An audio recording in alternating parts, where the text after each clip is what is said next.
It is the 100th meeting between Penn State and Pitt. No, I have not broadcast all of them. The Battle of Route 22 is renewed. This was the game for me when I was a kid, and I'm looking forward to it Saturday. It seems like yesterday that they just renewed this rivalry for a 4-year mini-series. It's about to finish and conclude, but it's a good thing. We're just getting started on the Blue-White Tailgate coming up next.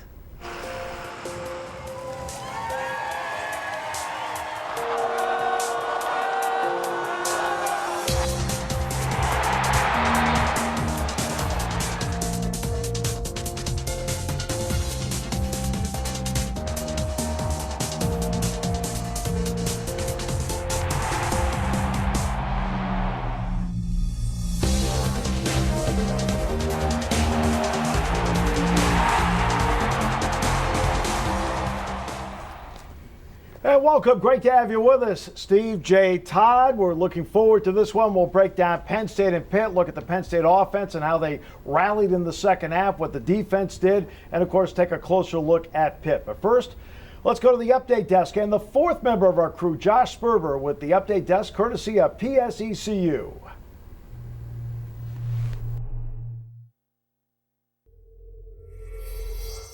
As we take a look at some lines in the league, the San Francisco versus Tampa Bay game featured some strong performance from former Penn State players. For San Francisco, Robbie Gould, the place kicker, scored 11 of the team's 31 points, including a 47-yard field goal on the night. On the other side, Chris Godwin led the way for Tampa Bay with 3 receptions for 53 yards and a touchdown in the Buccaneers' loss. Through the first 2 weeks of the college game, the Big Ten has their best record against non-conference teams in at least the last 15 years, according to the Big Ten Football Weekly release. Big Ten teams are 22-3 with an .880 win percentage through the first 2 weeks of the season, with 9 more teams scheduled to continue non-conference games. On the Penn State side of things, Pat Fryermuth helped power the Nittany Lions to their win over Buffalo, and he earned recognition for it as the John Mackey tight end of the week. He had a game-high 8 receptions for 99 yards and 2 scores. And if you're going to the game on Saturday, don't forget this will be the stripe out against Pittsburgh, so make sure to go to PennStateStripeout.com to see what color you should wear. You notice in that video there were a couple people in the stripe out that didn't get the memo? Hey, the PennStateStripeout.com. How about PennStateRunYourRoute.com? That would certainly help people with the parking. Oh, my goodness. All right, so let's get to adjustments. James Franklin says, yeah, halftime adjustments were great, but in the first half they were trying to give the same message.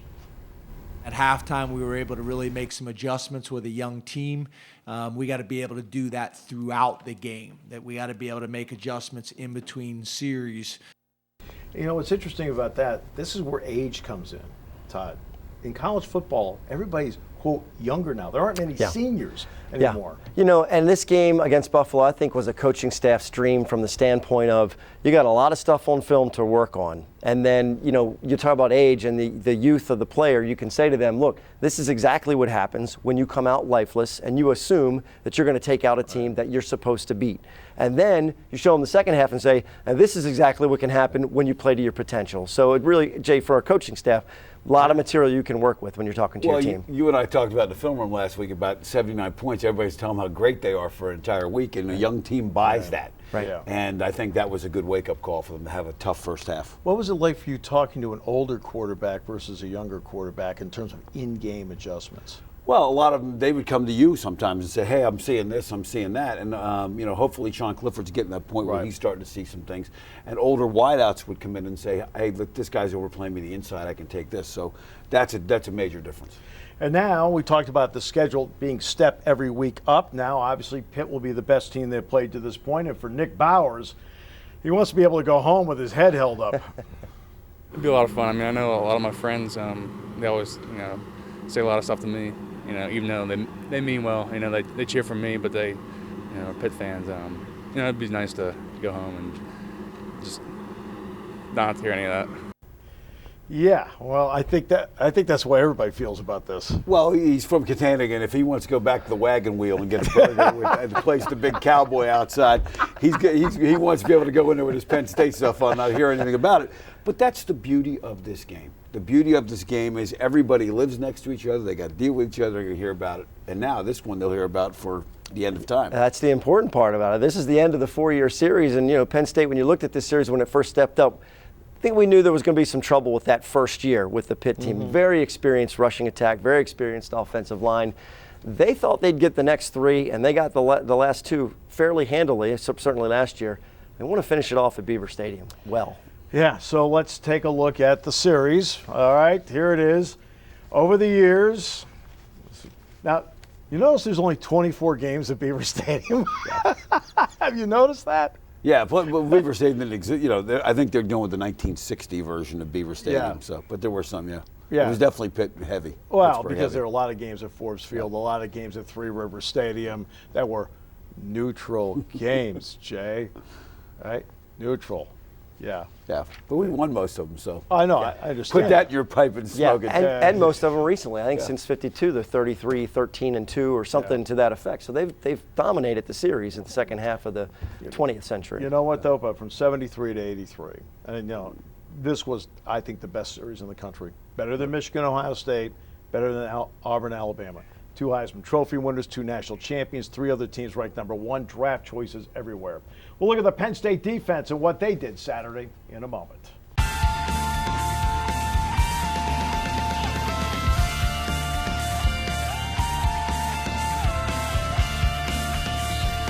Welcome back. Great to have you with us. You know, life's all about adjustments. I mean, look how you've adjusted. You look great. Thank you. Thank you. But, you know, Penn State made some adjustments. Let's take a look at what they did from half 1 to half 2. Completely different along the way, including that 3rd down mark at the end. That, to me, that in the end, that's the big one where they finally were getting themselves off the field, Todd. Yeah, no doubt. I mean, 10 of 23 overall for the game. I mean, in the first half, like the time of possession, guys, was unbelievably one-sided. It was very frustrating to see them just stay on the field in the first half. In the second half, they made pressure a little bit more on the 3rd down, got them off the field, and then scored quickly right after it. They got back on the field. But yeah, that first half it was difficult getting them off there. No question. Yeah, 42 and a half minutes time of possession for Buffalo, but in their 42 and a half minutes, they outscored Penn State 13-7. In Penn State's 17 and a half minutes, they outscored them 38-0. So it was really interesting the way that played out. Now for our Planet Fitness Defensive Player of the Game. Brought to you by our good friends at Planet Fitness, home of John Stroh. And John Reed, let's face it, I mean, just the way he played all the way through. The interception is the signature play of the game, but he played a complete game out there, Jay. That's a good corner. No question. He can play. And, you know, every time you tell a quarterback throwing the out, you want it high and outside. He left it inside and low, and John Reed jumped it, took advantage of it. That's a veteran play. You know, you run the film room, but I think John Reed might watch just as much film as you do. I mean, this guy I think he watches a lot more than Yeah, he loves to study what's going on. And I don't remember a game where a single play switched the momentum so quickly. I mean, they're out there, but I mean, it energized everyone in the crowd for Penn State and just completely deflated Buffalo to give them the lead. It was really unbelievable. And it turned it into a 28-point avalanche in the 3rd quarter. I mean, that one play. And turnovers, as you know, Todd, have been something that's been heavily stressed and really turns games. No doubt about it. And we talked about it last week against Idaho. It was the one thing that we thought was a little bit of a concern, that they didn't lay the ball on the carpet. They didn't force any turnovers. It is something they've been working on. It is something that happened against Buffalo. And for the defense, look, it's not about just getting the ball from them. It's about what you do with it once you get that football. Honestly, I think the biggest thing, the defense scoring first, that's a big thing. It was a big difference we needed this year. We need to work on. We said we needed to work on our turnovers, and we needed to score on defense. We didn't do that all the last year. We got one in early this year, and I feel like that's going to keep the ball rolling. You do a ton of visualization. You kind of imagine just being able to have that pick six and take it back. So, it was really exciting. I was just happy for our team. I was able to help give us the lead and make a play for our defense when we needed it. Talked about the momentum, but I think what was interesting what John Reed just said was the visualization of not just grabbing the ball, but scoring also. And then Cam Brown, how excited they were about that. And the offense is going, sure, that'd be fine. You guys go ahead and put it in the end zone. And that goes under scoring offense stats. Yeah, absolutely. But this is what we talked about with the schedule and a young offense, the defense picking them up in September, right? And that's exactly what they did against Buffalo. That's exactly what was needed in the game, and they came through. And you know what's interesting? There are 2 things that struck me about that. One, who are the 2 people talking? Oh, the 2 seniors. Mm-hmm. The 2 seniors. who created all the takeaways in the game. Penn State also has 21 points off of takeaways. 3 takeaways, 21 points this season. That's the key. They got the pick 6, but the other 2 were converted into touchdowns. And I think you're going to see Saturday night, that's going to be key. Saturday afternoon, it's going to be key because if you look at the last 2 Penn State Pitt games, we'll get into this more in detail, but 18 of the points came from punt return, interception return, and 2 safeties. So they're going to need that. Right. They absolutely will need that in this game. Now, the next part is the third down part. You touched on that, the 10 of 23, Todd. Now, the second half was 3 of 11. It was better. But Antonio Shelton says the key to this whole thing for him, in his opinion, is be better on the opening 2 downs. We just got to play better on first and second down because, once you put somebody in a manageable situation on third down, it's a lot easier for them to get off the field because they can run their bread and butter plays. Once that third down opportunity comes, we got to make sure that we finish and get off the field. Jay, this is something that along the way, being on schedule means something for both offense and defense, right? Well, I just talked about one baseball analogy. I'll give another one. You come out and if the offense gets 4 or 5 yards on first down, they've thrown a first pitch strike and they're ahead in the count. So it is like a pitch count, and you want to get ahead. You want them really having to get to 2nd and 10, 2nd and 12, and looking at 3rd and 8, and that didn't happen the first half Saturday night. Well, the concerning thing is when a team wants to do something and they are able to do it. I mean, we knew coming into the game that Buffalo wanted to run the football, and they were able to do that on first and second down. Pitt, we're going to talk about their offense a little bit more. We're not sure what their identity is quite yet, what they're going to try to do. We know what they used to do before Mark Whipple was to run the ball and try and get on schedule.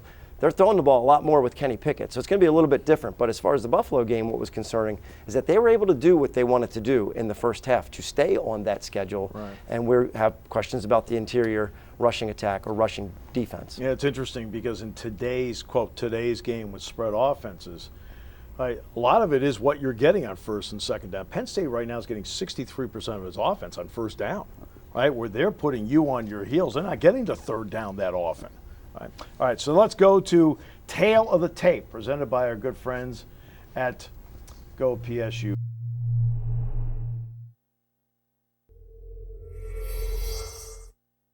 All right, so let's take yeah, right. So the Tail of the Tape. You look at what's happened between the two. The numbers are interesting. You can't be deceived, I think, by the numbers. It's so early in the season to really look at the numbers between the two, and it's hard to tell. Well, no question. And you look at the way Pitt played in the second game versus Ohio U, much more conservative in terms of almost like they're trying to hold some things for this game. So we'll see what kind of offense. And I think they're finding their rhythm right now. Hold some things for Penn State? Really? This is a big one for Pitt? I mean, they've only referred to it as their Super Bowl in the past. So, right. and for Coach Narduzzi and his staff, this is, look, what happened last year, 51-6, I mean, for the kids, for the coaching staff, last time at Beaver Stadium, they're going to have something for Penn State that they're not showing. There's also something interesting about those numbers inside the numbers, Jays. Pitt had the ball the last 7.5 minutes of the game. Yep, and look, if you look at what Pitt did against Virginia, they were effective moving the ball at times, could not get the big scores. They were in a long field. And again, the one thing between Pitt and who Penn State's played, Virginia's a good football team. That's a top 25 team. Sure so is. Their numbers are against a veteran team. Virginia's a veteran team. So we'll see how they come out Saturday. Well, we talk about adjustments because along the way, the Penn State offense certainly made adjustments. The Nittany Lions had 7 points at halftime, and then the second half, they got rolling. We'll talk about how Penn State did get rolling by using the tight end as we continue after this.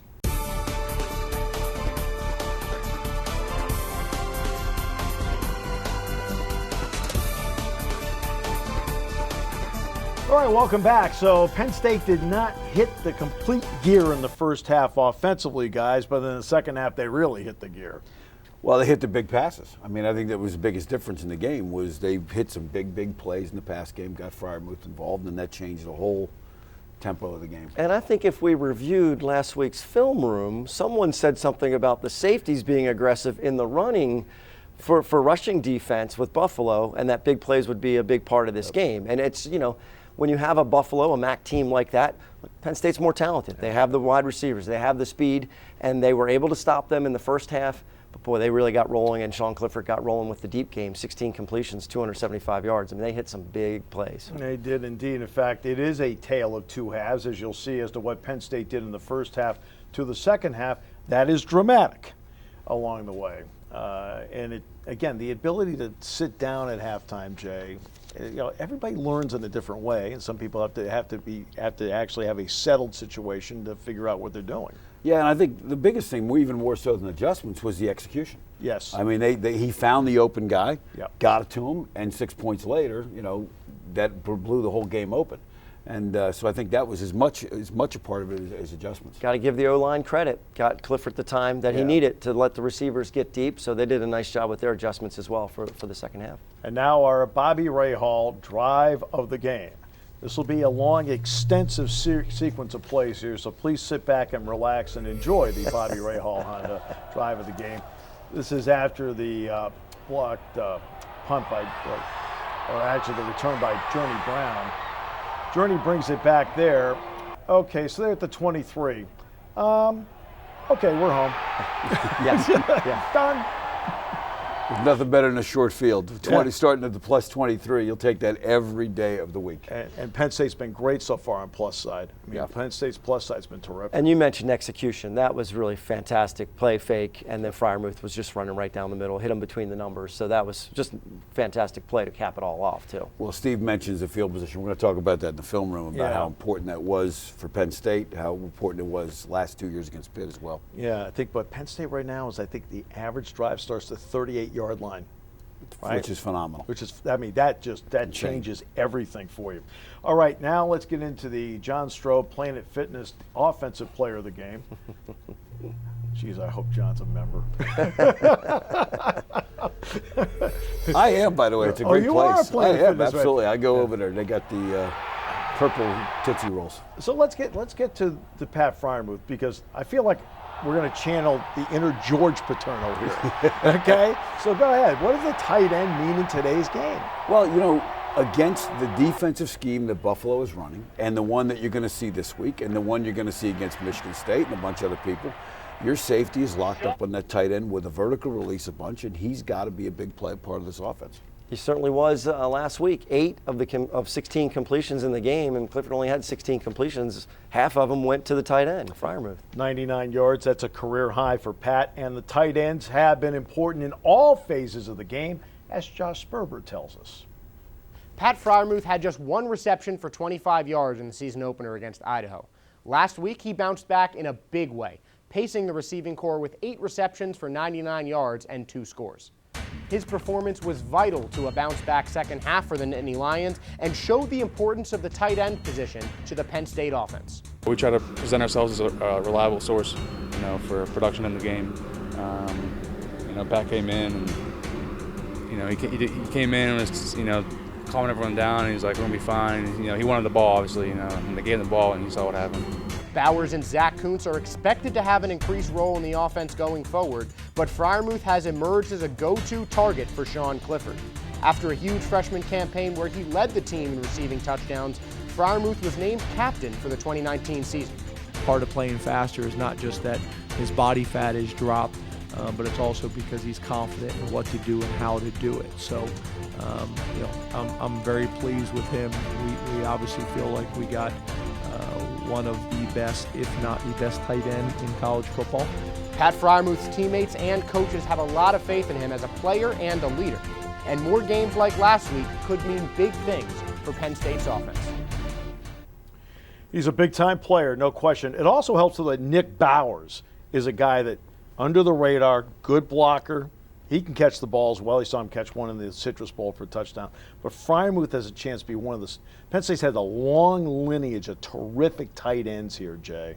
Ted Kwolek, one of the best of all time, back in the 60s, and he's the latest in that lineage. Oh, no question. I mean, I got to Penn State in 1995. The next 5 years, we had Tony Stewart, John Gilmore, Matt Kranchik. I mean, there was a whole list, and Mickey Schuler and Quarles, even just those guys. You talk about Kyle Brady. All NFL guys.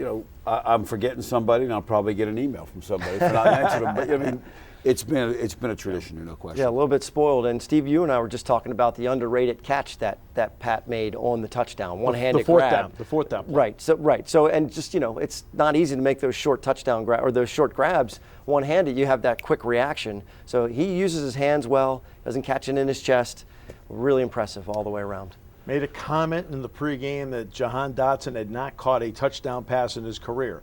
Now has 2 in his career after 100. He had over 100 yards receiving in the game. Played well. Yep, and a deep threat. I mean, that's what you like to see. I mean, everybody's going to be throwing a lot of stuff for KJ Hamler, but now Jahan Dotson has shown that he's a threat as well. And somebody said to me the other day, they don't use 2 tight ends. I go, are you watching the games? Nick Bauer says, yeah, they use 2 tight ends, and that's going to be one of the keys to getting the running game into gear. Just got to be physical. Got to be assignment sound. I think that's the 2 biggest things. I think we do a good job of that. We just got to bring some more intensity. All right, so now let's go to the tail of the tape presented by our great friends at GoPSURV.com. And so there it is. Just remember, Jay's rented. Todd and I are going with him. Thanks for the invite, by the way, to the RV. That's really great. They have to get out of the gate fast. I think you have to play with the lead in a game like this. Well, I think the important thing is that you've got to get out there and start running the football more effectively and stay out of the third downs. I mean, if you look at one of the trouble spots has been, they just haven't converted third downs very well, and they got to get into those manageable situations. All right, so now we're going to take a trip to the film room. All right, Todd and Jay will break the game down for you in a moment.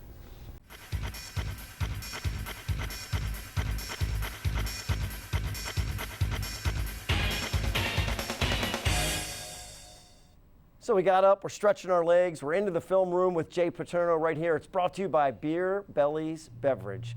And Jay, 51-6 last year. I think you're looking at the film. You see something similar this year, 51-6? No. Oh, a little different then. A little different. Oh, a little different. I think Pitt's, I think the key thing is when you look at last year is turnovers and big mistakes really cost Pitt in the first half. And let's take a look at the first full screen here. And we talk about the length of touchdown drives against Buffalo, 51 yards. Against Pitt last year for Penn State was 49 yards. Pitt and Penn State in 2017 was 47 yards. In Virginia, only 25 yards. And those were after big mistakes by Pitt. So let's talk about Pitt's defense because they have been really, that's where this game's going to start.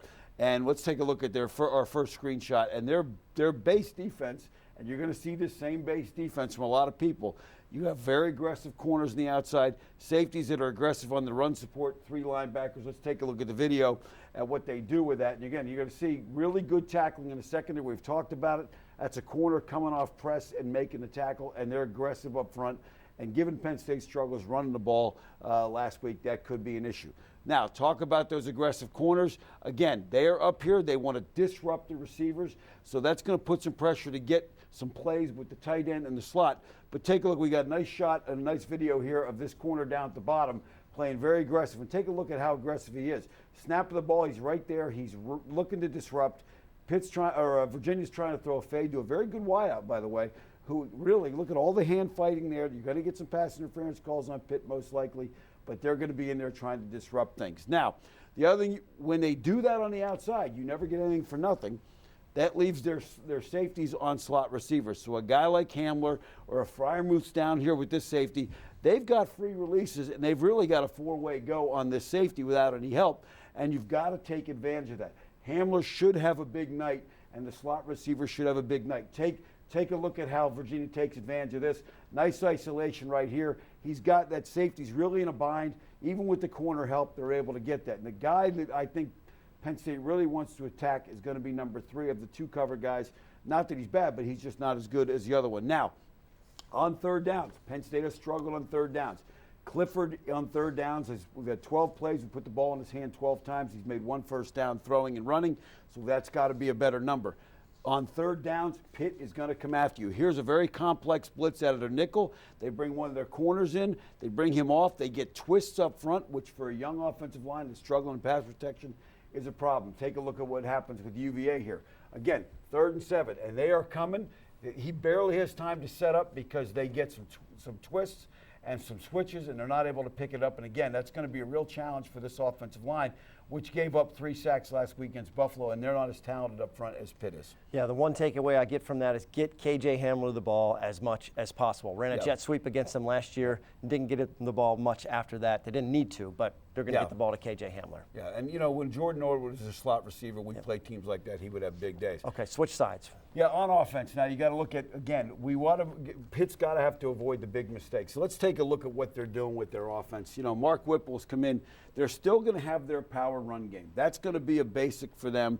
And again, pulling guards, kicking out with the fullback, and they're going to come up north and south in the run game. And that's been a problem for Penn State the first couple weeks. So let's take a look at this run here. Not a lot, not real fancy, but again, watch the fullback come out and take the outside linebacker on. They double up with the tight end, and the backside guard's going to pull up front. And even though Virginia's down there, they're bringing their safeties, there's a gain of 6 yards. And if they can do that consistently, it could be a long night for Penn State. One of the things that Mark Whipple has brought with them is the idea of trying to get the backs in the pass game, a lot of crossing routes, things like that from the West Coast offense. Here, you're going to see some motion. You're going to get these guys all bottled up in here, and the back's going to come out. Take a look at this one on video. Again, this is a throw that even at my advanced age, just off a colonoscopy this week, can still make that throw and get that ball to the back. But again, there's a 40-yard play, and if a linebacker's a step out of position, he's going to have some problems. Now, again, they're going to do some things now up front. Here they take the offensive tackle over here and play him in a tight end spot. They have a big wide receiver, number 6, back on the backside. They're going to run they're going to do a run pass option here with the wideout screen. We talked about this, more than 6 per game on the wideout screen. So take a look at this one again. And this is part of how they supplement their run game. Again, Kenny Pickett comes off, pulls it out, throws it out to wideout, and there's a first down. Just with, again, nice easy throw, get Pickett in a rhythm. And if they can do that Saturday, Pickett should have a big day. The other thing that they are going to do is they're going to give you some strange formation. So here, you got an offensive guard, tackle, center, guard, the wide receivers on the backside. They're going to move the pocket with a play fake to get the linebackers up, and this wide receiver is going to release on the linebacker in an unbalanced set. So take a look at this one. Again, just something to give Penn State's linebackers a lineup problem, make the secondary find some people, and number 6 is in there. Again, he's lined up as a tight end. They find him down the seam against a linebacker, and again, that's going to be recognition and things for Penn State. So, on to the relic time. Yes, all right. So you went dangerously close to too much information a minute or two ago about what you had going on this week. Yes. But tell us about this. This is the 1978 Penn State Pitt program. Chuck Fusina on the cover. Penn State 10-0 won the game. And this is fresh off the press, I can tell. This is not fresh off the press. This is 1989. I was a senior. We beat Pitt, and I was walking through near Pitt's campus and found this T-shirt and had to buy it. Pluck Penn State, Feast of the East. All right. Not gonna happen Saturday. More about Pitt coming up on the Blue White Tailgate.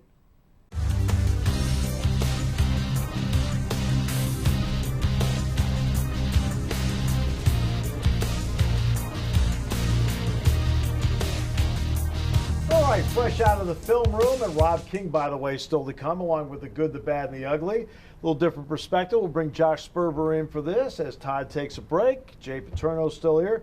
All right, so Pitt is a program that in 2016, they beat Penn State, but I think a lot of people forget they also went to Death Valley, beat Clemson. Last year they won the Coastal, so Josh, they've done some good things. They have, and they had a really tough schedule last year. Yes. 5 opponents were ranked, and it was really after that UCF blowout loss that things kind of clicked on, because I remember going to the Pitt game when they played Penn State and thinking at the end of the season, how were they here? But they fought. They had 3 consecutive wins end of October into November, and they really earned a place in that ACC championship game. Yeah, where they play Clemson. Obviously, Clemson was the better team. They ended up being the national champion. So let's take a look at the Coach's File. Our Coach's File is presented by our good friends at McClanahan's.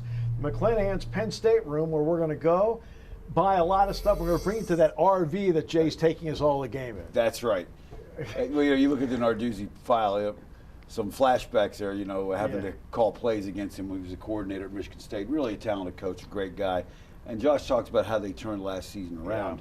Yeah. I thought one of the things that really jumped out was after that loss to Penn State, 51-6, he went in that press conference and really said, I made mistakes, and really kind of took it upon himself. And I think his team really responds to that. Well, that takes the pressure off the team. In other words, I'm not going to throw you guys under the bus. I'll take it for everybody here. That's the maturing of a coach when that happens. Yeah, and I think that's a Youngstown mentality. He's a Youngstown guy, and that's just kind of how they are. Now, they brought in Mark Whipple, the former head coach at UMass, and he's made a lot of stops both in the NFL and in college football. What kind of impact has he had in the offense, Jay? Well, I think he's a guy that, Pitt has been this power run team. They've been this play action team, but he's going to bring in some West Coast pass elements, like we talked about in the film room. He's going to get the ball to the backs and the wideouts, so it's going to be a little bit harder to find the ball, and it'll put some pressure on the linebackers to kind of cover Saturday afternoon. And obviously they have a big-time look outside in Maurice French, and that is a player in a couple of areas that concerns James Franklin. The dynamic player. He's had a great career there. I think in a lot of ways they go the way he goes. He's a momentum guy for him. He's an impact guy on offense and special teams in a lot of ways, like KJ is for us. Right, which is interesting to make that comparison. So, Josh, here's the question for you. When it comes to Kenny Pickett, the quarterback, does he have to be the reason they win the game, or does he have to be the reason they don't lose the game? Honestly, a little bit of both, because he's inconsistent as a quarterback. I'm really not that impressed with his arm, but he's got a lot of options. There are a lot of playmakers on that wide receiver group, as you said, with Maurice French being one of them, Mack as well, and they've got a true freshman who's done some good things as well. So it's kind of hard to say if he can full-on be the reason they lose, but Penn State really needs to make him throw, and they've got the line to do that. Yeah, 321 yards, a career high against Ohio University. And a couple of years ago, he was the big reason why they beat Miami. He played very well in that game. A couple of great plays. Yeah, no question about it. So now, the defensive scheme. We've talked about what Pat Narduzzi has done over time. When he was at Michigan State, Jay, he did a great job with it. He had great corners, which allowed him to be very creative with the other 9. Is that fair? Yeah, and I think one of the things at Pitt right now, he's got some corners on this team now that could have played in some of those great Michigan State defense. They got some big-time players. And it's a scheme that Buffalo ran, but obviously Pitt's got better people in the secondary and up front. Michigan State's going to run this scheme. Ohio State's gone some of this scheme. So it's a scheme that Penn State's going to see over and over and over again, and how way they handle it. Now, it should set up for guys, as we talked about in the film room, for Hamler to be one-on-one with a safety with a four-way go with the tight end. So look for those guys to have big nights. Then there's another part of it, though, Josh. You look at it's only a 2-game sample size, but 4 of the top 5 tacklers happen to be secondary guys. Yeah, and their top tackler has 10 tackles on the season. Just against Buffalo, Penn State had 3 guys with that same kind of number. So they really need to do a better job finishing tackles and making stops in that front 7. In a front, by the way, that's been hurt by injuries with obviously Keyshawn Camp, Weaver. I mean, you don't like to see him against Jalen Twyman stepped up. He's played very well the first 2 games of that tackle spot. No question, and they've done a good job against the run. They gave Virginia all kinds of problems most of that game, and we'll see what they do Saturday. Josh, appreciate it. We'll hear from you with your pick a little bit later. Todd's going to rejoin us on the set. We're going to talk to Rob King from Pittsburgh in just a moment as we continue on Blue White Tailgate.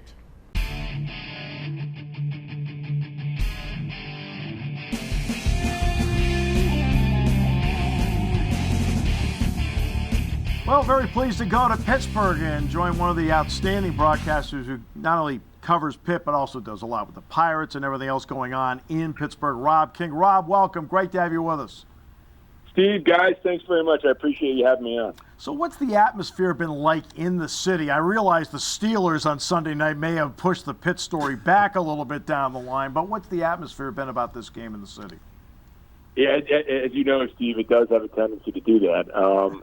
You might have heard the balloon deflating all the way from Happy Valley after that loss on Sunday night to the Patriots. But I think that whenever it's Pitt, Penn State, and you know how it can be when you're in a pro town, you're going to get a lot of attention on the Steelers.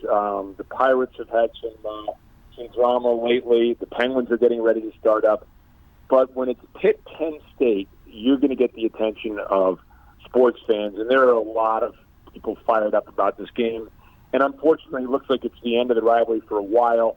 Like it's the 100th meeting, and then it's going to be who knows when they'll meet again. So I think there's a lot of excitement, a lot of anticipation about the game.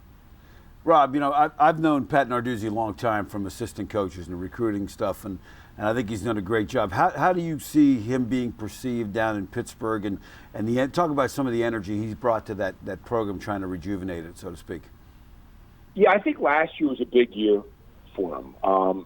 To win the Coastal Division, kind of surprisingly, and then to follow that up in the momentum in the offseason with a good, solid recruiting class, I think that he's regained some footing here as far as putting the program where people think it should be, at least on the road to where they think it should be. There are perceptions of Pitt fans that grew up in the late 70s and early 80s and saw that remarkable run of talent that the Panthers were putting on the field, and of course the national championship in '76, but even beyond that, through the early '80s of how strong the program was. But things have changed. Pittsburgh's a smaller city. The talent base is a little bit smaller coming out of here. There have been ups and downs in the administration as far as years ago not upgrading the facilities. But I think everyone believes now that the Panthers are in as solid a position as they've been in for a long time. And I think this is an interesting year for Pat, coming off that good year a year ago, coming off the good recruiting class. And then when you look at the depth chart, just how young they are. They've got 50 guys listed on there, 2 deep, and they only start 4 seniors each way, and they've only got 2 more reserves. So this is a team that I think is going to be better next year and in coming years. But obviously coaches don't want to talk about that. They want to talk about this year and trying to make the most out of what they can do this season. Rob, it's interesting psychology. He doesn't let the players talk during Penn State week, and he has that going on. But I try to get a feel for what the fans feel about this rivalry there. And an interesting question was posed last year after the blowout. As I'm driving back from Pittsburgh, one of the announcers or one of the radio guys said, asked fans, would you rather have a victory over Penn State or the Coastal Division Championship? Now, it seemed like a long way off at that particular time, but that's what they went and did. What do you think? What is the pulse of the city? Do they want to see Pitt be successful over the long haul, over a year, or does a win over Penn State mean that much to them? Oh, that's a great question. I think obviously it's both. I mean, the emotion of Penn State is going to have fans saying you want to see them win that game. I think, and there's a little bit of, Penn State for quite a while was the more successful program. Right? We talk about that program in the early '80s, and of course, you guys know about the big win over Dan Marino and company that upset Pitt's chances of winning another national championship a few years after they won in '76. It's been a great rivalry, but it was tilted towards Beaver Stadium for quite some time, and so I think that the generation of Pitt fans that grew up being on the wrong side of that rivalry would take that because it's the big game, it's the premier game. Much like I think sort of the other way around for West Virginia fans. West Virginia fans, when Pitt was their regular team, you started your successful season started with a win over Pitt, and then you took what came after that. So I think there's a little bit of that going on here, and because I think also, being in a pro town, you want it to be, unless you're really great, games tend to be event-driven. They tend to be Penn State, Notre Dame, West Virginia. I mean, just look down at Miami. When they're number 1 in the country, they're selling out. When they're number 11, that's not good enough. So I think there's a little bit of that thrown into the mix. But to me, I think there's a lot of Pitt fans that would be, believe me, there's going to be a lot of chests puffed out if Pitt wins this game. And as you guys know, look, I think somebody once told me there are more Penn State graduates in Allegheny County than Pitt. So there's going to be plenty of people in our neighborhood rooting for Penn State as well. Rob, absolute pleasure. Really appreciate the perspective a lot. And, of course, the three of us have great respect for your work all the time. Thanks so much. Guys, anytime. I really appreciate you having me on. Thanks. Rob King joining us from Pittsburgh. We'll come back with more as we continue with Blue White Tailgate after this.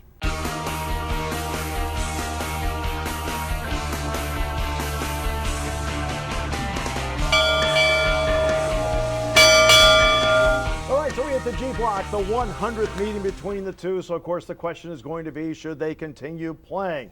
James Franklin was asked about that possibility earlier this week.